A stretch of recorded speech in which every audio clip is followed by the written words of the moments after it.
I grew up in Lubbock, Texas.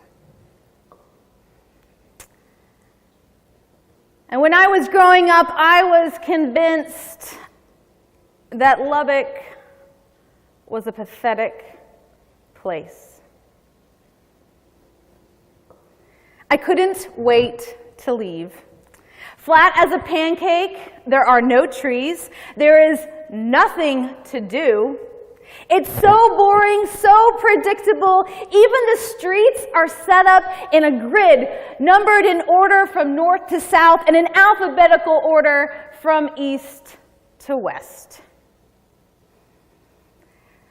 Mac Davis had it right, that happiness was Lubbock, Texas, in my rearview mirror.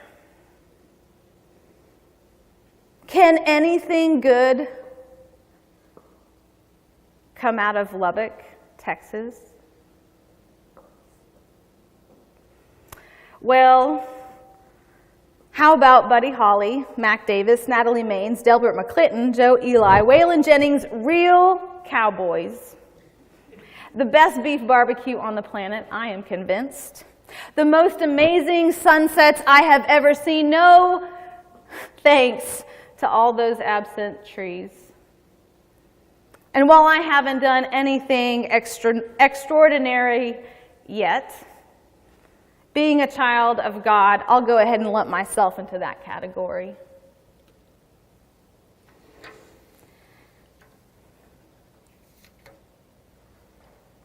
When I had just returned from Switzerland, where I was studying at the Ecumenical Institute, I took a church as the intentional interim minister in Rockwood, Tennessee.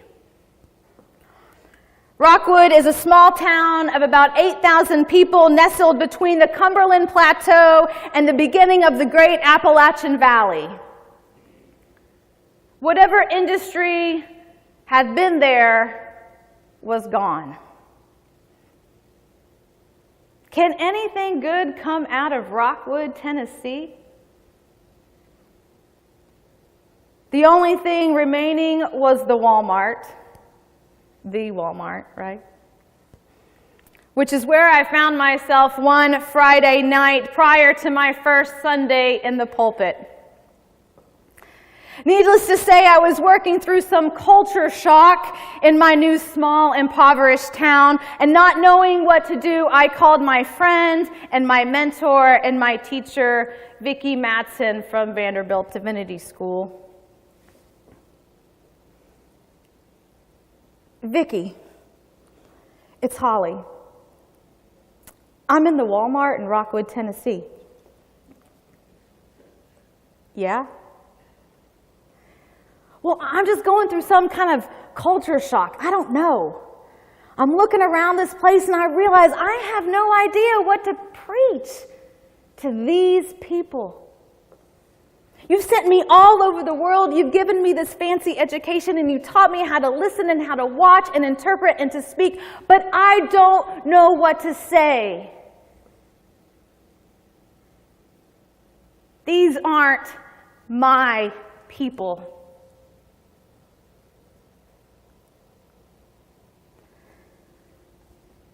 I don't remember exactly what Vicki told me to comfort me. Being a good VDS professor, she probably didn't comfort me much at all. But I do know that my time in Rockwood helped shape me into the minister that I am today. That those people became some of my closest friends and confidants, and that I have some of the best memories in Rockwood, Tennessee. Rockwood changed and moved and helped me grow to understand that those people were my people.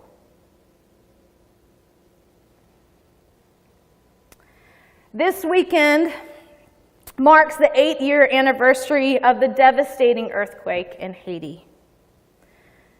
The The 7.0 magnitude earthquake took down some 30,000 commercial buildings, 250,000 residences, and killed somewhere between 160 and 250,000 people.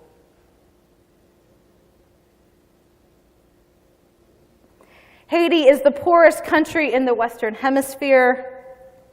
Colonial occupation from Spain and France, and even the U.S. occupation in the early 1900s, the international and national political climate of Haiti has assured her misery over the centuries. No wonder why some people ask, what good can come from Haiti? I had the privilege of accompanying a group of students there in the spring of 2013. We were invited to work alongside the Haitians as they continued the arduous process of rebuilding their communities, even 3 years after that earthquake. Most of our work consisted of moving and removing rubble from houses that had fallen. And if you're wondering why this is still being done 3 years after the earthquake, while the sheer magnitude of the devastation of such the earthquake should be enough of a reason, what had ended up happening is that there became community disagreements about whether some of these rubble piles should be moved at all, because they were graves and therefore not to be disrupted. And while Haiti is the poorest country that I have ever experienced, and I'm pretty well traveled, they lack basic infrastructure to rebuild roads or build roads at all, and weekly trash pickup is non-existent. The Haitian people are among the most gracious, the most giving, and hardworking. And I should add, creative and full of ingenuity, as they found out how to reuse the rubble from these fallen houses to build new, stronger homes. Can anything good come out of Nazareth? Nathanael asks. This is an unexpected response after Philip is all excited about finding him, about whom Moses in the law and also the prophets wrote, Jesus, son of Joseph from Nazareth. One might think his response would be received with joy and curiosity, at least with some interest. But no. Nathanael's response is basically what? That crap hole? Nothing worthwhile comes out of Nazareth. Nazareth is not much of a town. It's insignificant agriculturally. It's not on any trade routes. And as my friend and scholar, Reverend Dr. Eric Smith, points out, the people who lived there were not known for anything. Nathanael's response, we have to remember, would have had to make sense in the context of John's audience.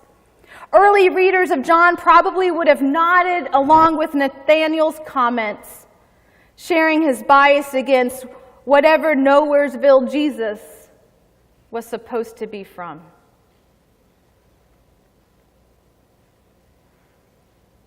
The implication, of course, is that Jesus himself can't be all that worthwhile if he is from a place that isn't worthwhile.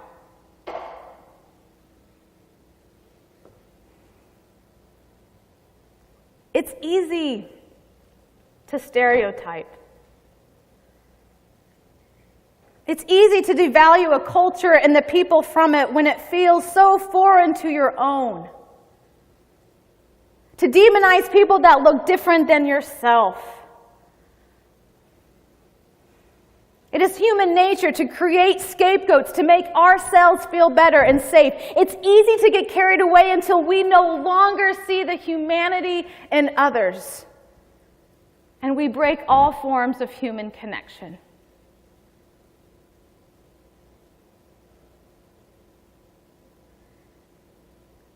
In light of all that has been said this week, and in light of it being Martin Luther King Jr. weekend,